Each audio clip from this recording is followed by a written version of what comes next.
అసలు కన్ఫ్యూజన్ ఏముందండి? అట్లా కన్ఫ్యూజన్ అనేటువంటిదే లేదు.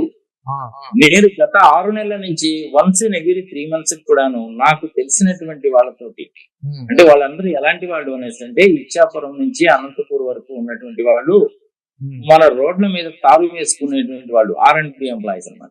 వాళ్ళు assistant engineers, deputy engineers, telecom department లో పనిచేసేటువంటి లైన్ మ్యాన్లు, పోస్ట్ మ్యాన్లు, ఆర్టీసీ డ్రైవర్లు, వీళ్ళే కాకుండా బ్యాంక్స్ లో పనిచేసేటువంటి క్లాస్ 4 ఎంప్లాయీస్ ఉంటారండి.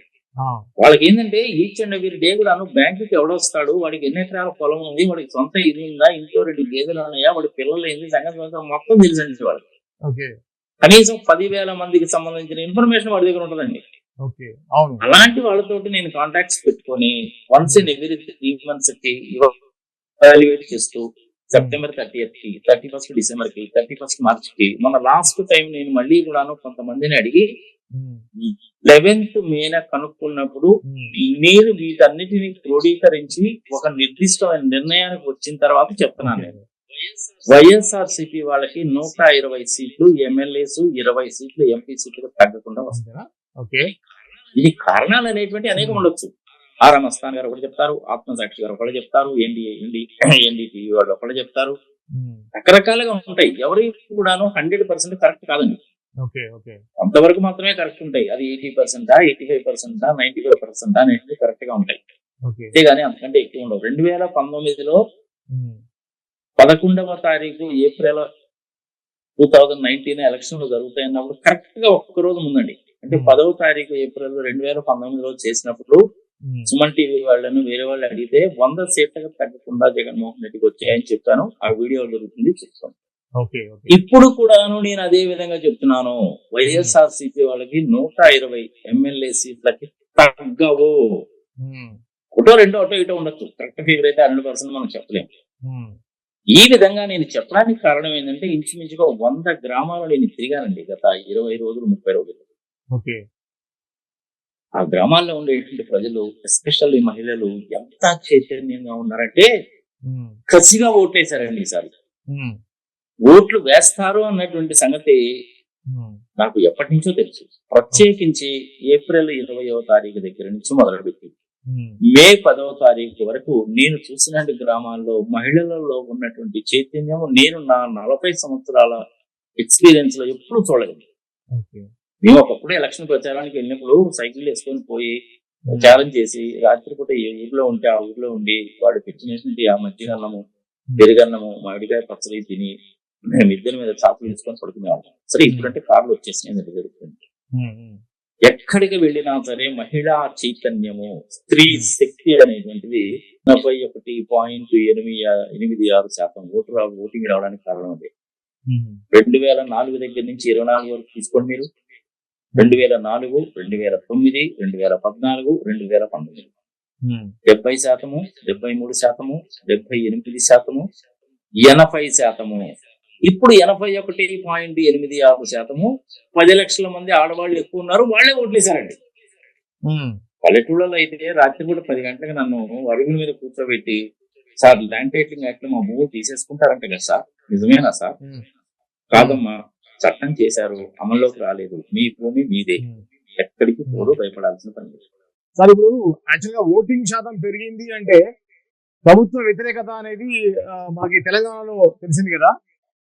మరి మీరు ఓటింగ్ శాతం పెరిగింది అంటే ఉన్న ప్రభుత్వానికి ఫేవర్ గా ఓట్లు పడింది అంటున్నారు. దీని గురించి మీరు ఏమంటారు? ఏముంది అనేది అనడానికంటూ పెద్ద గొప్పగా ఏం లేదు. 120 సీట్లకు తగ్గకుండా వస్తాయి, 20 ఎంపీ సీట్లకు తగ్గకుండా వస్తాయి. గ్రామీణ ప్రాంతాల్లో మహిళలు చాలా చైతన్యంగా అర్ధరాత్రి 2 గంటల వరకు నిలబడి ఓట్లేశారు. ఇంచుమించుగా 80-90% అలాగే. అసలు ఎలక్టరోల్స్ లో చూసుకుంటేనే 4,14,00,000 మందిలో 10 లక్షల మంది ఆడవాళ్లే ఎక్కువ ఉన్నారు. మొన్న 3,33,36,000 మంది ఓట్లు, 46,000 మంది ఓట్లు వేస్తే అందులో కూడా 8 లక్షల మంది ఆడవాళ్లే ఎక్కువ ఉన్నారు.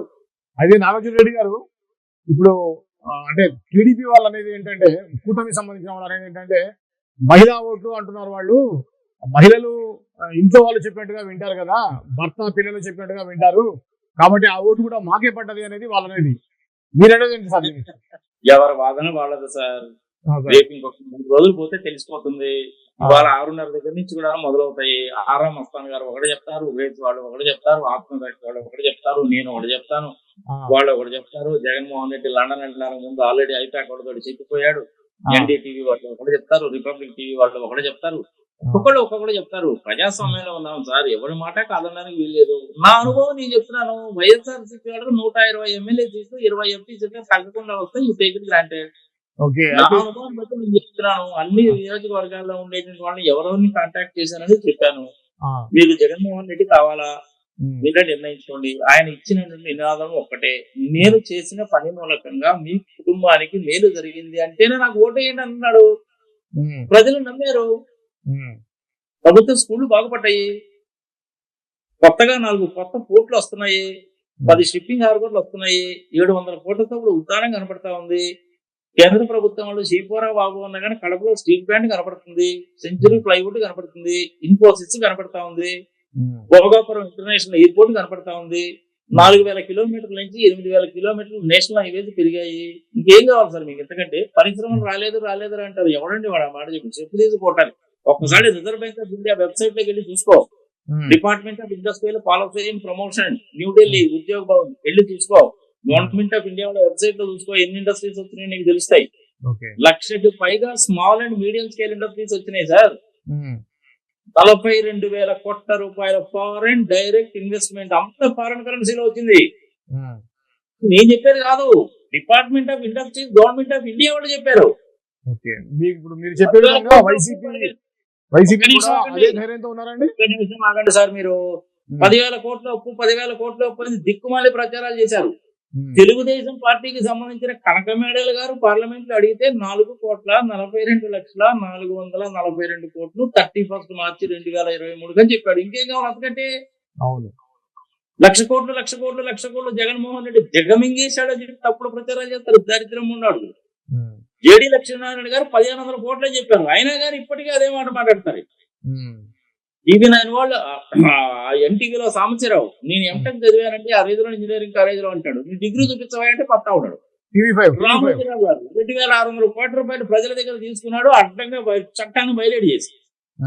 ఆయనకేమో 2 సంవత్సరాలు దాని కింద జైలు శిక్ష పడుతుంది. దాని నుంచి తప్పించుకోవడానికి కానీ 17 ఏళ్ల నుంచి కేసులు ఆగుతాడు. లుంగి బ్యాచ్ సార్ ఇది.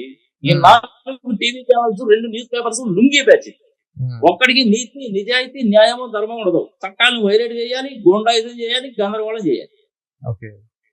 చివరికి అల్టిమేట్ గా ఓడిపోతామని చెప్పి తెలిసి చివరికి బ్యాలెట్ ఓట్లలో కూడా మాయ చేద్దామని చూస్తారండి.